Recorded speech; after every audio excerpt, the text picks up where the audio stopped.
kicking off Get Riding Week here at GMBN then, I want to get you out mountain biking, get you out in the great outdoors like this, but mountain biking isn't the cheapest sport as we know, so I have got some great top tips for you on how to get into mountain biking on the cheap.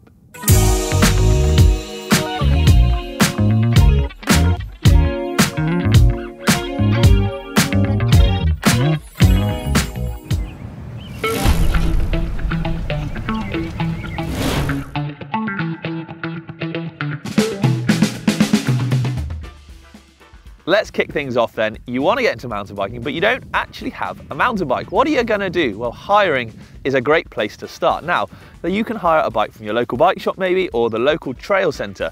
These places normally have a vast array of different types of bikes that you can hop aboard to give it a go, basically. On top of that, they won't just have the bikes, they'll have all the relative safety equipment that you needed. So things like maybe knee pads, gloves, helmets as well. You've always got to wear a helmet. That's just a bit of a given. A lot of places won't actually hire bikes without helmets unless you can show you've got your own. On top of that, again, well, they're going to be able to advise you on where to go, where the local trails are, maybe some of the local marked out routes. So hiring a bike, great place to start for Get Riding Week.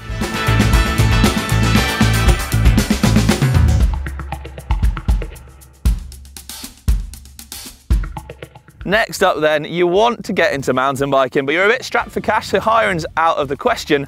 Well, look, if you've got some mates who mountain bike, they've always got more than one lying around, so you could always borrow one. I mean, who'd leave this lying around? That'll do nicely. Let's have a go. Let's get riding. Ha! Lovely jubbly.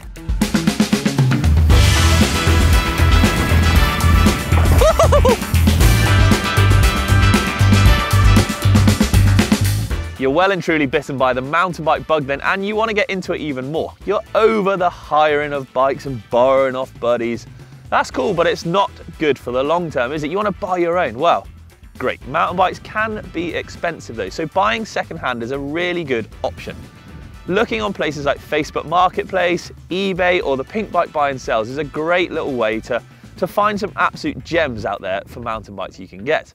However, there are some things to look out for. Buying a second-hand bike can come with its cautions, if you like. So when you go to have a look at a bike, make sure wear and tear items, things like the drivetrain is in good condition, the tires, even things like the brakes are working properly, because all of these little bits and bobs, well, if they're not working and you buy it, they're going to add up to some mega bucks afterwards.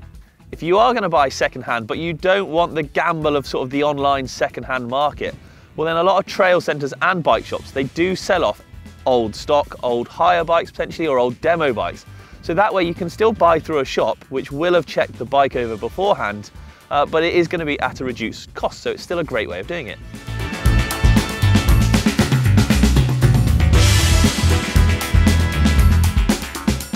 Bikes, by their very nature, sadly, they need looking after regularly. Things like consumables, so tyres, drivetrain, so your chain does wear out over time, and things like brake pads as well. So, I mean, Get Riding Week, this is a rather expensive bike, but regardless of the price of the bike, these things do just wear out and about. So being able to do your own maintenance is actually a great way of keeping the cost down. And actually, it's not too complicated to do a lot of these things.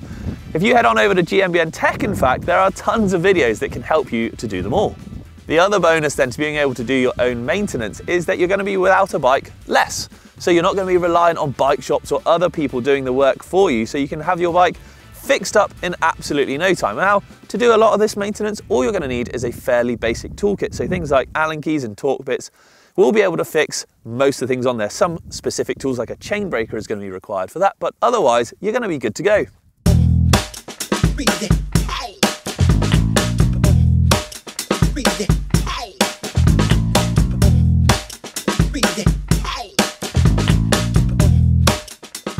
You're taking a wander around your local mountain bike tracks then, and you're seeing guys all dressed up over here, girls with all the right kit on over here, and you're thinking, crikey, that is a lot of kit. I don't have none of that. Is it unnecessary? Do you really need all of that? Well, kind of yes and no. It's nice to have it, don't get me wrong, and some of it is far more useful than others, things like knee pads or gloves maybe. But there is one piece of kit that you definitely need, and that is one of those, a helmet. I definitely wouldn't go out on your bike without it. But what about the rest? Don't feel like you need all the latest and greatest gear then. Normal sportswear is absolutely fine. If you want to rock a a GMBN hoodie and t-shirt, you can do just that. Same with a pair of jeans, why not? What you'll notice though is as you get into mountain biking more and more, then mountain bike specific clothing is gonna help. It's a little bit more flexible, or maybe keep you warmer in the winter, like a good coat, or things like your shoes. Trainers work absolutely fine to begin with, so just rock your best trainers. However, eventually you're gonna want some good, like nice solid platform type shoes, so something really grippy on the pedals, some nice flat soled ones. Or obviously if you ride clips, you're gonna need some clippy specific shoes. So just bear that in mind in the future. But to get riding, wear anything. Crocs? Always wear Crocs. Please add that bit in. Please add that bit in.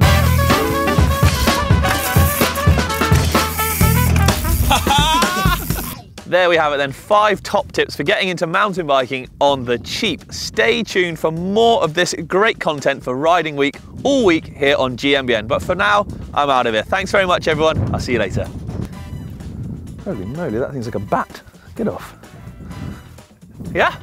Sorry, I think I was gonna get eaten there.